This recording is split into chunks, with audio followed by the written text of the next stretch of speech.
List அப்புறம் மாநில பட்டியல். அரசியலுக்கு வந்த எத்தனையோ பேர் நீட்டை ஒழிப்போம்னு சொல்லிட்டு நாங்க கொடுத்த லெட்டர்ஸை ஒழிச்சு மட்டும்தான் வச்சாங்க. தளபதி அவர்களுக்கு வணக்கம். இங்க அமர்ந்திருக்கும் அனைவருக்கும் வணக்கம்.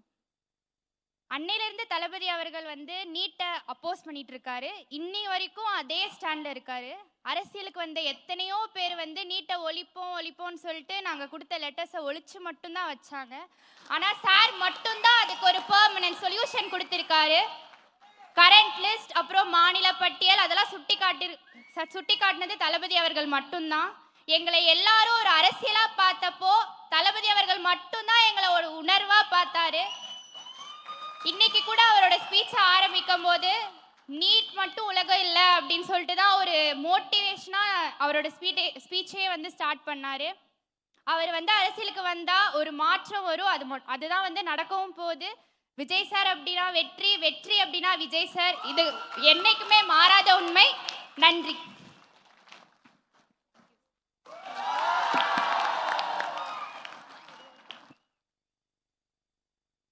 தளபதிக்கும் தளபதிகளுக்கும் வணக்கம். தமிழக வெற்றி கழகம் நடத்துகின்ற ஒரு அரசியல் கட்சி நடத்துகின்ற ஒரு பொது விழாவை இவ்வளவு ஒழுங்காகவும் சரியான ஒருங்கிணைப்போடும் எந்த ஒரு அரசியல் கட்சியும் நடத்தியதாக நாங்கள் இதுவரை பார்த்ததே இல்லை.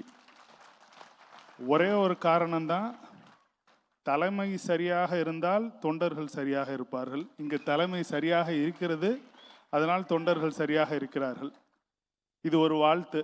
இன்னொரு வேண்டுகோள் தான், இந்த தமிழ் சமூகம் மட்டும்தான் கற்கை நன்றே பிச்சை புகினும் கற்கை நன்றே, பிச்சை எடுத்தாவது பிள்ளைகளை படிக்க வைக்கணும்னு சொல்கிற தமிழ் சமூகம். ஆனால் இந்த தமிழ் சமூகத்தில் இப்போ படிச்சுட்டு வர்ற பிள்ளைகளுக்கு ஏகப்பட்ட கேட்டை போடுறாங்க, நீட்டை போடுறாங்க. ஒரு மொழி மட்டும் படித்தா பத்தாது, இன்னொரு மொழியெலாம் படிக்கணும் அப்படின்னு சேர்த்து சொல்லிக்கிட்டே இருக்காங்க. இப்போ ஆட்சிக்கு வந்தோடனே நாங்கள் நீட்டெல்லாம் விளக்கிடுவோன்னு சொன்னவங்க, அந்த ரகசியத்தை நாங்கள் எங்கள் கைகளுக்குள்ளே வச்சுருக்கோன்னு சொன்னவங்கெல்லாம் ரகசியமாகவே இன்னும் இருக்காங்க. அடுத்த தேர்தலும் வந்துருச்சு. இப்போ ஒன்று தான் நடந்திருக்கு. என்னென்னா, ஜவுளி கடையில் நீட்டுக்கு தனியாக டாப்ஸ்ன்னு விற்கிற அளவுக்கு மாறி இருக்கு. அதுதான் நடந்துக்கிட்டு இருக்கு. இதுக்கு ஒரே ஒரு தீர்வாக பள்ளிக்கல்வி மட்டும் அல்ல, உயர்கல்வியும் சேர்த்து மாநில பட்டியலுக்கு வர்றதுக்கான அதிகாரம் உங்களுக்கு வர்றப்ப நீங்கள் அதை உறுதியாகவும் இறுதியாகவும் அதை கண்டிப்பாக செய்வீங்கன்ற நம்பிக்கை எல்லாரையும் போல எங்களுக்கும் இருக்குது. அடுத்த ஆண்டு தேர்தல் இருக்கிறது, உங்களுக்கு அதிகாரமும் வரப்போகிறது. தமிழக வெற்றியில் விஜயும் இருக்கிறார், வெற்றியும் இருக்கிறது. நன்றி. Yes, young leaders and parents எல்லாரும் எப்படி இருக்கீங்க?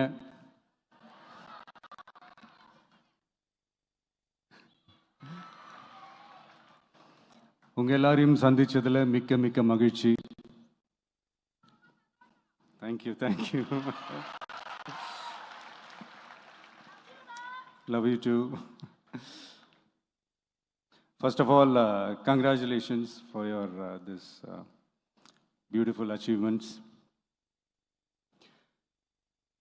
படிப்புல சாதிக்கணும் தான், படிப்பும் சாதனை தான், அதுதான் மறுக்கல. பட் அதுக்காக பர்டிகுலராக ஒரே ஒரு படிப்பில் மட்டும் நம்ம அச்சீவ் பண்ணியே ஆகணும் அப்படின்னு நினைக்கிறது ஒன்றும் சாதனை கிடையாது. ஒரே விஷயத்தை பற்றி திரும்ப யோசித்து உங்கள் ஆங்ஸைட்டியை ஏற்றிக்காதீங்க. அவ்வளோ ஸ்ட்ரெஸ்ஃபுல் ஆக வேண்டிய அவசியம்லாம் ஒன்றுமே கிடையாது. இது நான் ஏன் சொல்கிறேன்னா, நீட்டு மட்டும் தான் உலகமா?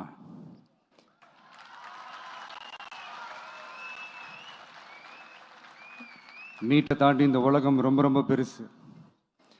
அதில் நீங்கள் சாதிக்க வேண்டியது பல விஷயங்கள் இருக்குது. அதனால் இப்போவே உங்கள் மைண்டை ரொம்ப ஸ்ட்ராங்காக வச்சுக்கோங்க, டெமோக்ராட்டிக்காக வச்சுக்க கற்றுக்கோங்க. ஏன்னா டெமோக்ரஸின்னு ஒன்று இருந்தால் தான் இந்த உலகமும் சரி, இந்த உலகத்தில் இருக்கிற எல்லா ஃபீல்டும் சரி, ஒரு ஃப்ரீடமாக இருக்க முடியும். அது மட்டும் இல்லை, ஒரு முறையான ஒரு டெமோக்ரஸி இருந்தாலே போதும், எல்லாருக்கும் எல்லாமும் ஈக்குவலாக கிடைக்கும். அதனுடைய ஃபஸ்ட்டு ஸ்டெப்பாக உங்கள் வீட்டில் இருக்கிற எல்லாருக்கிட்டையும் சொல்லுங்கள், அவங்கவுங்களுடைய ஜனநாயக கடமையை ஒழுங்காக செய்ய சொல்லுங்கள்.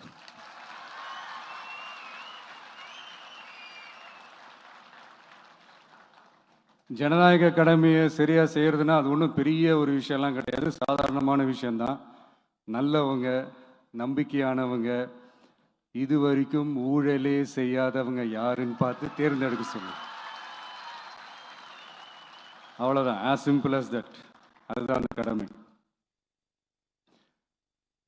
நான் வந்து ஒரு 2 years பேக் இதே ஸ்டூடெண்ட்ஸ் ஃபங்க்ஷனில் நான் சொல்லியிருந்தேன், இந்த காசு கொடுத்து ஓட்டு வாங்கி ஜெயிச்சிடலாம்னு நினைக்கிறாங்க இல்லையா, அவங்கள அந்த கல்ச்சரே வந்து யாரும் என்கரேஜ் பண்ணாதீங்க, யாரும் காசு வாங்காதீங்க, உங்கள் பேரண்ட்ஸ்கிட்டையும் எடுத்து சொல்லுங்கன்னு நான் சொல்லியிருந்தேன்.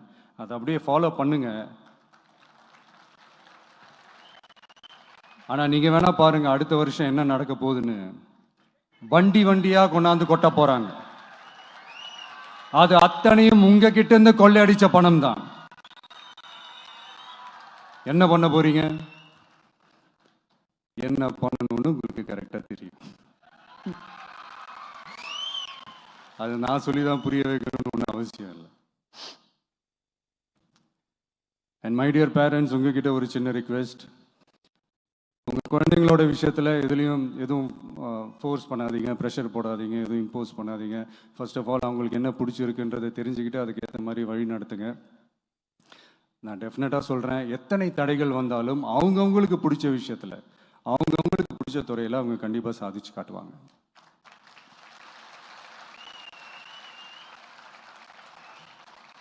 அண்ட் இன்னொரு முக்கியமான விஷயம் உங்ககிட்ட நான் ஷேர் பண்ணணும்னு நினச்சது என்னென்னா, இந்த சாதி மதத்தை வச்சு இந்த பிரிவினை வளர்க்கிற அந்த சிந்தனை பக்கமே போயிடாதீங்க. அந்த சிந்தனை உங்களையோ இல்லை உங்கள் மைண்டையோ டிஸ்டர்ப் பண்ணுற அளவுக்கு அதை அலோவ் பண்ணவே பண்ணாதீங்க. விவசாயிகள் என்ன சாதி மதம் பார்த்தா பொருளை விளைய வைக்கிறாங்க? தொழிலாளர்கள் என்ன சாதி மதம் பார்த்தா பொருளை உற்பத்தியில் ஈடுபடுறாங்க? இவ்வளோ ஏன் இயற்கை அம்சங்களான வெயில் மழையில் சாதி இருக்கா, மதம் இருக்கா? எப்படி இந்த போதை பொருட்களை எப்படி நம்ம அறவே ஒதுக்கி வைக்கிறோமோ அதே மாதிரி இந்த சாதி மதத்தையும் ரொம்ப ஸ்ட்ரிக்டாக தூரமாக, எவ்வளோக்கு எவ்வளோ தூரமாக அதை ஒதுக்கி வைக்கிறீங்களோ அவ்வளோக்கு அவ்வளோ அதை தூரமாக ஒதுக்கி வச்சிருங்க. அதுதான் எல்லாருக்குமே நல்லது. ஏன்னா இப்போ ரீசெண்ட் டைமில் பார்த்தீங்கன்னா தந்தை பெரியார் அவர்களுக்கே சாதி சாயம் பூச ட்ரை பண்ணுறாங்க. ஒன்றிய சிவில் சர்வீஸ் எக்ஸாமில் கூட சாதி சாயம் பூசுற மாதிரி ஒரு கேள்வி ஒன்று கேட்டு வச்சிருக்கிறாங்க. இதையெல்லாம் வன்மையாக கண்டிக்கிறோம்.